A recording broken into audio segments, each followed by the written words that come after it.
मेरा नाम है विजय कुमार। आप देख रहे हैं कॉमिक्स पिटारा चैनल को। तो चलिए दोस्तों, राज कॉमिक्स में नागराज सीरीज के इस 12वीं कॉमिक्स को शुरू करते हैं, जिसका नाम है नागराज कोबरा घाटी। और इसके पहले के कॉमिक्स को मैंने अपने चैनल पर अपलोड कर दिया है। इसके लिए मैंने एक नई प्लेलिस्ट बनाई है जिसका नाम है Nagraj comics A to Z by sequence. और आप सभी जानते हैं कि मैंने नागराज की सीरीज को शुरू किया हूं, जिसमें नागराज की पहली कॉमिक से लेकर अंत तक की सभी कॉमिक्स को अपने चैनल पर अपलोड करूंगा। तो इसमें आप लोग हमें सहयोग करें और हमारे जो दूसरे चैनल हैं उसको आप सब्सक्राइब करें और उसको सपोर्ट दिखाएं। वो नया चैनल है, उस पर आप लोगों की सपोर्ट की ज़रूरत है, तो वहां जाएं और उसकी कुछ वीडियोज़ को ज़रूर देखें। दोनों चैनल का लिंक जो है इस वीडियो के डिस्क्रिप्शन में मैं डाल दूंगा।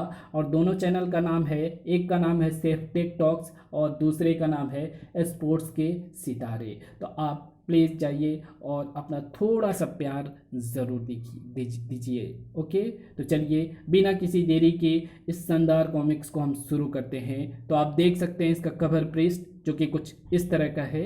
ओके, और यहाँ पर इसके पहले के कॉमिक्स का संक्षिप्त विवरण दिया गया है। तो इसके लिए आप इसके पहले के कॉमिक्स को ज़रूर से पढ़ें, या तो आप प्लेलिस्ट वाले सेक्शन को फॉलो कर सकते हैं, या इस वीडियो के नीचे हो सकता है कि मैं इसके पहले कॉमिक्स का डिस्क्रिप्शन में लिंक दे दूं, तो आप उसे भी फॉलो कर सकते हैं। नागराज हेलीकॉप्टर पर सवार 6 ज्वालामुखियों के समूह के ऊपर उड़ रहा था। बाबा गोरखनाथ ने कहा था कि 5 ज्वालामुखियों से घिरे एक शांत ज्वालामुखी में महर्षि ज्वालानाथ जी का वास है। ये अवश्य ही वही जगह है। नागराज ने हेलीकॉप्टर सुप्त ज्वालामुखी पर उतारा। नागराज हेलीकॉप्टर से उतरकर ज्वालामुखी के मुहाने पर आ गया। उस बड़े छेद में ही ज्वालानाथ जी का वास होगा। फिर वो बेहिचक ज्वालामुखी की दीवार पर रेंगने लगा। छेद के पास पहुंचकर वो एक क्षण रुका। अब अंदर जाता हूं। और फिर वो अंदर प्रविष्ट हो गया। यहाँ तो कोई नजर नहीं आ रहा है कि तभी साए साए, ओह, इतने सांप! चारों तरफ से निकले बहुत से सांपों ने नागराज को घेर दिया। ये मेरा क्या बिगाड़ेंगे? इससे पहले कि नागराज आगे बढ़ता, उनमें से एक नाग ने मानव रूप धारण कर लिया। ठहरो युवक, कौन हो तुम? यहाँ क्यों आए हो? यहाँ से आगे बढ़ोगे तो सीधे यमपुरी जाओगे। मेरा नाम नागराज है। मुझे महर्षि ज्वालानाथ जी से बहुत ज़रूरी काम है और मैं उनसे मिलकर ही जाऊंगा। ज्वालानाथ जी से कोई नहीं मिल सकता युवक, वे साधना में लीन हैं। नागराज आगे बढ़ा। देखता हूं मुझे कौन रोकता है। अब अपने अंजाम के तुम जिम्मेदार स्वयं होगे। नाग पुरुष ने पलटकर अपने दंड से नागराज पर प्रहार किया। धड़ाक! नाग पुरुष फिर झपटा। कड़ाक! उफ, इसके दंड में तो घातक विष भरा हुआ है। नागराज ने संभलकर नाग पुरुष पर वार किया। मुझे इसे और कोई मौका नहीं देना चाहिए। और फिर उसने उस पर मुक्कों की बारिश कर दी। नागराज को रोकना इतना आसान नहीं है दोस्त। धाम धूम! फिर अब तुम तब तक नहीं हिलोगे जब तक मैं ज्वालानाथ जी से मिलकर वापस नहीं आ जाता। किंतु इससे पहले कि नागराज आगे बढ़ता, बहुत से नागों ने उसे घेर लिया। नागराज ने कराटे के वारों एवं जहरीली फुंकारों से कईयों को परलोक पहुंचा दिया। इनकी संख्या बढ़ती जा रही है। ये मेरा समय ही खराब करेंगे। मुझे अपनी नाग सेना से काम लेना होगा। नाग सेना के नागों ने वहां कहर मचा दिया। नाग पुरुष से नागों की तबाही ना देखी गई। ठहरो युवक, लड़ाई रोको, इनको मत मारो। मैं तुम्हें महर्षि तक पहुंचने का रास्ता बता देता हूं। नागराज ने नाग सेना को वापस बुला लिया और नाग पुरुष को भी आजाद कर दिया। हाँ, अब आए हो ना रास्ते पर। नाग पुरुष नागराज को एक छोटे से छेद के पास ले आया। नागराज, ये बिल ही कोबरा घाटी का रास्ता है। तुम यहाँ से अंदर घुस सको तो ही महर्षि से मिल सकोगे। नागराज मुस्कुराया। इसे तो मेरे नाग पल भर में चौड़ा कर देंगे। नाग सेना के सैकड़ों नाग मिट्टी खोद खोद कर नागराज के लिए रास्ता बनाने लगे। कुछ ही देर बाद छोटे से दिखने वाले सुराख को नागों ने चौड़ा कर दिया। और नागराज उसमें उतर गया। नीचे उसने अपने को एक सुरंग में पाया। धप। इससे पहले कि वो आगे बढ़ता, एक अज्ञात शक्ति उसे गुफा के अंदर खींचने लगी। ओह। और तीव्र वेग से वो एक विशाल अजगर से टकराया। अजगर की सांस के साथ ही वो यहां खींचा चला आया था। धाड़। सू। नीचे नींद खुल जाने से अजगर क्रोधित हो उठा था। ओह। जहरीली फुंकार फुंकार बेअसर होते देख अजगर ने अपनी भारी पूंछ नागराज पर दे मारी। ठक। चोट से तिलमिलाकर नागराज ने झपट कर अजगर की गर्दन दबोच ली। खुर्र। भले काम में रुकावट डालता है कीड़े। फिर उसकी आंखों को स्नेक हैंड के एक ही बार में फोड़ दिया। क्रोध अजगर ने पलटी खाकर नागराज को अपने बंधन में जकड़ दिया।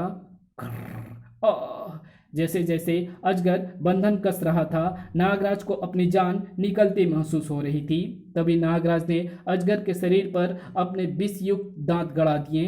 अजगर की पकड़ ढीली पड़ती चली गई। अपने घातक विष से अजगर को समाप्त कर जब नागराज आगे बढ़ा तो उसका रास्ता रोका गर्म लावे के प्रपात ने। ओह, ये तो बहुत ही गर्म है, मैं इसे तैर कर पार नहीं कर सकता। तभी वाह, छत से लावा नहीं टपक रहा है। छोटे सांप को छत पर रेंगता देख नागराज भी छत से चिपक गया और फिर तेजी से रेंगता हुआ दूसरी तरफ कूद गया। यहाँ तो कदम कदम पर मौत बिछी है। नागराज जैसे ही आगे बढ़ा गहरे गड्ढे में जा पड़ा। वाह, गद्दा बिछा रखा है। किंतु अगले ही क्षण नागराज उछल पड़ा। अये, ये तो सांप है। सांप ने झपट कर उसका हाथ दबोच लिया। नागराज ने उसकी गर्दन पकड़ दी। मैं तुझे भी मार दूंगा दुष्ट सांप। कुछ ही देर में सांप तड़प कर शांत हो गया। अलविदा भाई। गड्ढे से नागराज नागरस्सी के सहारे बाहर आ गया। जैसे ही वो आगे बढ़ा उसका सामना 2 फन वाले एक भयंकर सांप से हुआ। लो, कर लो बात, ये हमें रोकेगा दो मुंह से। तो इनके दोनों सिरों को अलग ही कर देते हैं और आगे बढ़ने पर, अरे वाह, दुर्लभ दंतक नाग। ओह, तो आप भी दुश्मनी कर रहे हैं भाई साहब। नागराज के मुष्टि पर हाथ ने धड़ाक दंतक के दो दांत हलक में और 2 जमीन पर उतार दिए। 100 सालों में इतने बड़े दांत आते हैं इसके। च च च बेचारा गंवा बैठा। तभी जैसे हवा से गुजर गई नागराज के सिर के ऊपर से। ये था लोम्बू, यानी उड़ने वाला सांप हमला करने के लिए दोबारा पलटा, लेकिन धुप। नागराज ने चपलता से 2 उंगलियां सांप की आंख में घुसेड़ दी। मुझे इन्हें मारना बिल्कुल अच्छा नहीं लगता, किंतु अभी मुझे हजारों आदमियों की जान बचानी है। तभी ओह, ये तो घोड़ा पछाड़ सांप है, अत्यंत बलशाली। सांप ने पलटी मारी। नागराज ने पूरी ताकत लगाकर सांप को पैरों से अलग किया और खड़ा हो गया। फिर उसने जमीन पर पटक पटक कर घोड़ा पछाड़ सांप को यमलोक पहुंचा दिया। सटाक। मुझे अफसोस है दोस्त। नागराज घोड़ा पछाड़ से लड़कर जैसे ही पलटा, फू, उफ। ओह, चितकबरा। कोबरा राज ने अपने सेना नायकों को भी चुन चुन कर रखा है। जवाब नहीं इसका भी। अगले ही क्षण चितकबरा नागराज पर झपटा। साएं। उफ। नागराज ने उसका गला पकड़ने की चेष्टा की, किंतु चितकबरा के शरीर पर मौजूद कांटों ने उसे हाथ खींच लेने पर मजबूर कर दिया। मैं तो इसके कटीले बदन को भूल ही गया था। चितकबरा फिर झपटा। नागराज ने उस पर मुक्का तान दिया। आ बेटा आ, मुंह ना सुझा दिया तो कहना। धाड़। किंतु चितकबरा ने मुंह की जगह शरीर आगे कर दिया। हाय रे चितकबरा, ये तूने क्या किया? ओह, ये तो फिर हमला कर रहा है। मुझे समझदारी से काम लेना चाहिए, वक्त पहले ही बहुत खराब हो चुका है। और जैसे ही चितकबरा नागराज के पास पहुंचा, नागराज ने उस पर जहरीली फुफकार से वार किया। चितकबरा इतना जहर ना सह सका। गलत आदमी से उलझ गए थे बेटा। वो जमीन पर गिरकर तड़पने लगा। फिर नागराज निर्विघ्न आगे बढ़ता गया। वाह, लगता है अब कोई बाकी नहीं रह गया। सुरंग भी खत्म हो रही है। लगता है यही महर्षि ज्वालानाथ जी हैं, पर ये तो साधना में लीन है। मैं उन्हें उठाता हूँ। नागराज जैसे ही आगे बढ़ा, एक भयानक आवाज ने उसे जड़ कर दिया। ठहरो। हैं? ये कौन बोला? मैं कोबरा राज हूं। तुम यहां तक तो पहुंच गए हो दुष्ट बालक, किंतु अब कोई और अनर्थ करने से पहले मैं तुम्हें यमलोक पहुंचा दूंगा। ओह, तो तुम ही कोबरा राज हो। ओह, तो तुम ही कोबरा राज हो। पहले मेरी पूरी बात सुन लो, फिर तुम खुद ही मुझे महर्षि से मिलने दोगे। ओह, तो तुम ही कोबरा राज हो। देखो, पहले मेरी पूरी बात सुन लो, फिर तुम खुद ही मुझे महर्षि से मिलने दोगे। नहीं, मुझे कुछ नहीं सुनना, बस मरने के लिए तैयार हो जाओ। कहते ही कोबरा राज ने नागराज पर बहुत सारा विष उगल दिया। नागराज ने एक तरफ कूद कर बचाव किया। ओह, ये तो कुछ समझता ही नहीं, मुकाबला तो करना ही पड़ेगा। नागराज ने फिर हलाहल से हमला किया। ओह, ये विष मेरे लिए भी घातक हो सकता है। अब इससे पहले कि कोबरा राज फिर विष उगलता, नागराज उछला और कोबरा राज को बचाव का कोई भी मौका ना देते हुए नागराज ने अपनी शक्तिशाली ठोकर से कोबरा राज का एक फन तोड़ दिया। कड़ाक, हिस। दर्द से तिलमिलाते कोबरा राज ने अपनी पूंछ की एक जबरदस्त टक्कर नागराज को मारी। सटाक। फिर उसने नागराज को अपनी पूंछ से लपेट लिया और उसके शरीर को जकड़ने लगा। अब तू नहीं बच सकता बच्चे। कोबरा राज की पकड़ से केवल मुर्दा ही बाहर निकलता है। उफ।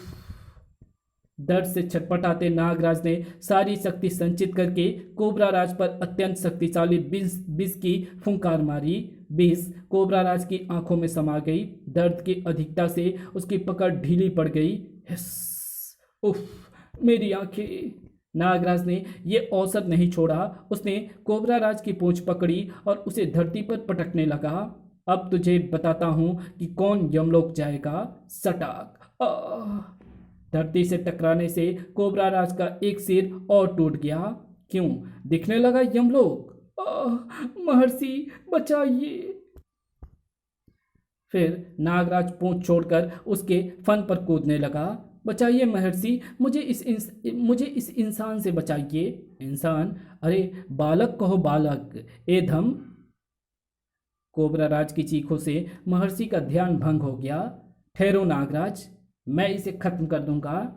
नहीं नागराज, अब तुम इसे नहीं मारोगे। मेरे कहने पर ही इसने तुम्हारा रास्ता रोका था।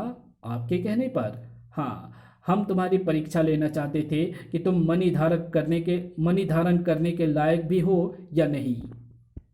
मणि परीक्षा? मैं कुछ समझा नहीं महर्षि। वत्स, तुम्हारे गुरु गोरखनाथ ने मुझसे संपर्क स्थापित करके तुम्हारे बारे में सब बता दिया था। तुम्हें दुष्ट टांगों के मुंह से निकलती आग से ये पोलक मणि ही बचा सकती है। ये दुर्लभ मणि किसी गलत हाथ में ना पड़ जाए, इसलिए मैंने तुम्हारी परीक्षा ली थी, जिसमें तुमने अपनी जान की बाजी लगाकर अपनी श्रेष्ठता सिद्ध कर दी है। किंतु महर्षि, वे जो नाग व्यर्थ ही मेरे कारण मौत के मुंह में चले गए। कोई कहीं नहीं गया नागराज, वो सब मेरा माया जाल था। देख लो, वे सब स्वस्थ हैं और यहीं मौजूद हैं। ओह महर्षि, आप धन्य हैं। नागराज, तुम निश्चय ही वीर हो। कभी हमारी जरूरत पड़े तो अवश्य याद करना, हम तुम्हारी मदद को जरूर आएंगे। धन्यवाद दोस्तों, अब मैं चलूंगा। फिर महर्षि को प्रणाम कर नागराज चल दिया। सब कितने अच्छे थे। लावे के प्रपात के आगे वो ठिठका। ओह, खौलता लावा। मुझे इसमें चलकर देखना चाहिए कि मणि कितनी उपयोगी है। ओह, ये गर्म लावा तो शीतल जल की भांति प्रतीत हो रही है। कुछ ही देर में नागराज ज्वालामुखी से बाहर आकर अपने हेलीकॉप्टर पर सवार होकर उड़ चला बस्ती की ओर। अब मुझे जल्दी से बस्ती पहुंचना है। क्रू मेरा इंतजार करता होगा। लंबे सफर के बाद नागराज का हेलीकॉप्टर उजाड़ बस्ती के ऊपर मंडराने लगा। उफ, यहाँ तो केवल खंडहर एवं बूढ़े ही रह गए हैं। इधर क्रो नागराज के इंतजार में आसमान पर निगाहें गड़ाए बैठा था। बेटा कब तक ऐसे बैठा रहेगा? 2 दिन से भूखा है, ले खाना खा ले। वो नहीं आएगा। वो ज़रूर आएगा माँ जी, उसे आना पड़ेगा, उसने मुझसे वादा किया था। भाड़ में गया वो और उसका वादा। वो टांगों से डर कर भाग गया है। लो वो आ गया माँ, वो आ गया, गरीबों का मसीहा नागराज आ गया। नागराज ने हेलीकॉप्टर क्रो के पास उतारा। लो मैं आ गया क्रो, अब टांगों और टमटा की खैर नहीं। हाँ नागराज, क्रो ने फौरन बहुत सी मसाले एकत्रित की। मैं आ रहा हूँ टांगों, तेरी टांगें चीरने। और फिर दोनों खूनी कबीले की तरफ दौड़ पड़े। खूनी कबीले पहुंचकर उन्होंने एक भयानक दृश्य देखा। चलो इन अंगारों पर, जो इन्हें पार कर देवता तक पहुंच गया वो बच जाएगा, और जो बीच में रह गया उसकी बलि चढ़ा दी जाएगी। नागराज, ये इसी तरह रोज 10-15 लोगों की बलि चढ़ाकर उन्हें खा जाते हैं। उफ, खूनी खेल। तभी उनकी नज़र पोमा चोमा एवं सुगा पर पड़ी और उनके मुंह से सिसकारी निकल गई। देख लो बेवकूफ़ो, तुम तीनों के कारण इन लोगों का ये अंजाम हुआ है। और वो नागराज भाग गया ना गीदड़, मुझसे डर के। सटाक, नागराज को कुछ ना कह नीच। उफ, टांगो सुग्गा के जवाब से तिलमिला उठा। देखते क्या हो, दौड़ाओ सालों को अंगारों पर। सटाक, भागो। और मजबूर बस्ती वाले जान बचाने के लिए नंगे पांव अंगारों पर दौड़ने लगे। आ, उफ, बस्ती वालों के हृदय विदारक चीखों से वातावरण थर्रा उठा। तभी सांप। मौका पाकर बस्ती वाले भाग लिए। नागराज आ गया। नागराज और क्रो ने अंदर छलांग लगाई। नागराज आ गया है हरामजादो, अब तुम नहीं बचोगे। धप, नागराज ने बस्ती वालों की तरफ बढ़ते जंगलियों पर नाक छोड़े। तुम लोग अपने और साथियों को छुड़वाओ, बचो। सांप। क्रो ने कबीले की झाड़ियों पर मसालों की वर्षा कर दी। झोपड़ियां धू धू करके जलने लगी। आग, बचाओ बचाओ। कबीले वालों में भगदड़ मच गई। रुक जाओ मूर्खों, कहाँ भाग रहे हो? रुक जाओ, दुश्मन ने हमला बोल दिया है, भागो। आग, हाय। उसका फायदा उठाकर नागराज और क्रो सुग्गा पोमा चोमा की तरफ भागे। नागराज ने पोमा को आजाद किया। लो दोस्त, सामना करो दुश्मन का। धन्यवाद नागराज। क्रो ने पेड़ में धंसे तीर को काट दिया। खच। चोमा नीचे गिरा। उठो दोस्त, जैसे भी हो मुकाबला करो। नागराज, हम जरूर जीतेंगे। अगले ही क्षण नागराज ने पलटकर अपनी तरफ बढ़ते एक जंगली को उठा लिया और चाकुओं पर दे मारा। खचाक। तभी क्रो ने ऊपर लटके सुग्गा के बंधन खोल दिए और वो नीचे चाकुओं पर पड़ी लाश पर आकर गिरा। धप। तीनों को आजाद कराकर नागराज पलटा, लेकिन धड़ाक। नागराज, अब मैं तुम्हें जिंदा नहीं छोड़ूंगा। अब तुम मेरा कुछ नहीं बिगाड़ सकते टांगो। दोनों एक दूसरे से बुरी तरह उलझ गए। उफ, इस पर तो आग का कोई असर नहीं हो रहा। उठ टांगो, खड़ा हो, लड़ मुझसे। टांगो ने एक बार फिर नागराज पर आग उगल दी। अब ये नहीं बच सकता, किंतु आग पोलक मणि से टकराकर वापस पलट गई। टांगो अपने ही आग में घिर गया। उफ, मैं मरा और जलने लगा। कुछ देर बाद वहां केवल टांगों की राख ही बाकी रह गई थी। चलो नागराज, हमने सब बस्ती वालों को छुड़ा लिया है। जल मरा पापी। हाँ चलो। कबीले से बाहर आकर सुग्गा, हम सब उसी टमटा के हेडक्वार्टर पर धावा बोलेंगे। हाँ नागराज, हम सब बस्ती वाले तुम्हारे साथ हैं।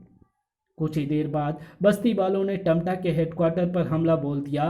कोई गोरा बचने ना पाए, मारो काटो। बस्ती वाले हेडक्वार्टर में घुस गए और टमटा के सैनिकों से भिड़ गए। खचाक, धाएं। नागराज, पोमा चोमा क्रो और सुग्गा मारकट मचाते हुए अंदर टमटा को ढूंढ रहे थे। बता, टमटा कहाँ है? उधर। इधर जनरल टमटा भी इस बल्बे से बेखबर ना था। एक आदमी ने मेरा कितना नुकसान कर दिया। उफ, एक बार यहाँ आ जाए फिर वो बच नहीं सकता। तभी आओ, हमें तुम्हारा इंतजार था नागराज। मेरा नहीं, अपनी मौत का प्यारे लाल। जनरल टमटा ने बटन दबाया। मौत तो मैं तुम्हें दे रहा हूं बच्चों। टमटा ने विशेष सीटी बजाई और चारों गीत बाहर आ गए और पांचों पर झपट पड़े। नागराज, ये तो हमें समुच्चे ही निगल जाएंगे। ओह, ये क्या! एक गीत ने क्रो को अपनी चोंच से घायल कर दिया। नागराज बचाओ!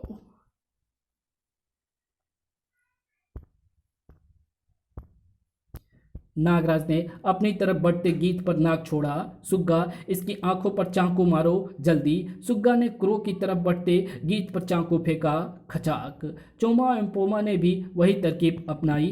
अंधे गीत इधर उधर पंजे मारने लगे। भागो कमरे से बाहर, ये किसी को भी नुकसान पहुंचा सकते हैं। गीत किसी को ना पाकर सीटी बजाते टमटा पर ही टूट पड़े। बचाओ! कुछ ही देर में वे उसे चट कर गए। टमटा के मरते ही लोगों ने बहुमत से शासन की बागडोर सुग्गा को सौंप दी। नागराज, आज मेरे देशवासी कितने खुश हैं, सब तुम्हारे कारण। तुम कुछ दिन और रुक जाओ यहाँ। नहीं जनरल सुग्गा, अब मुझे बहुत जल्द भारत जाना है। वहाँ भी कई अत्याचारियों का शासन बदलना होगा। नागराज जिंदाबाद। और फिर नागराज उनसे विदा लेकर अपने और फिर नागराज उनसे विदा लेकर उसने अगले अभियान पर चल पड़ा। आपको ये वीडियो कैसी लगी? वीडियो अच्छी लगे तो इस वीडियो को लाइक शेयर कमेंट ज़रूर कर देना। चैनल पे नए हो तो चैनल को सब्सक्राइब ज़रूर से कर लेना।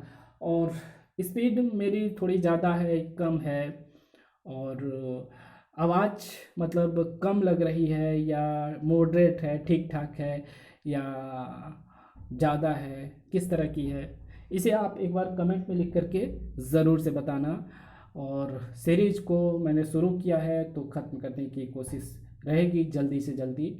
और आप लोग हमें फॉलो ज़रूर से कर लें, दूसरे चैनल को भी सब्सक्राइब करें। एफिलेट आपको जो भी फ्लिपकार्ट से ख़रीदना है तो आप हर वीडियो के नीचे में आपको कोई ना कोई आपको डिस्क्रिप्शन में लिंक मिल जाएगा, उस पर क्लिक करेंगे तो आप जा कर के कुछ भी फ्लिपकार्ट मिंत्रा से ख़रीद सकते हैं। इसके अलावा आप